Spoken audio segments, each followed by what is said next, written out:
मैं आपको एक छोटी-सी कहानी सुनाती हूँ कि हम क्यों जेल में कैद हैं, क्यों हम वैचारिक बंधनों में जकड़े हुए हैं। एक बार एक जेल खाने में ठंडी के दिनों में राष्ट्रपति कैदियों से मिलने जाते हैं।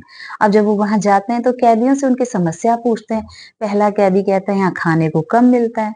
दूसरा कहता है कि यहाँ ठंड है और पूरी व्यवस्था नहीं है, तो उसकी भी सुनवाई हो जाती है।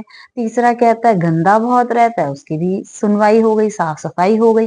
चौथा कहता है मैं कवि हूँ, अगर मुझे एक पेन और पेपर मिल जाता, तो मैं अपनी कविता यहाँ बैठा लिख सकता हूँ, उसकी भी हो गई। आप जानते हैं इन सब ने छोटी-छोटी चीज़ें माँगी, पर किसी ने ये नहीं कहा कि मुझे मुक्त होना है इस जेल से।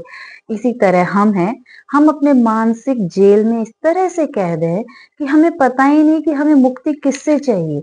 हमें छोटी-छोटी चीज़ों की प्राप्ति होती है और हम वापस उसी में जकड़ जाते हैं।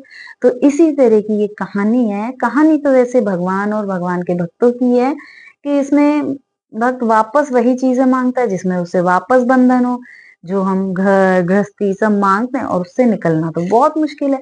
इसी तरह जो स्टूडेंट्स हैं, घर वाले हैं, सबको ये नहीं पता कि एक्चुअल में माँगना क्या है और फिर जब वो माँग लेते हैं, मिल जाते तो खुद ही पछताते हैं।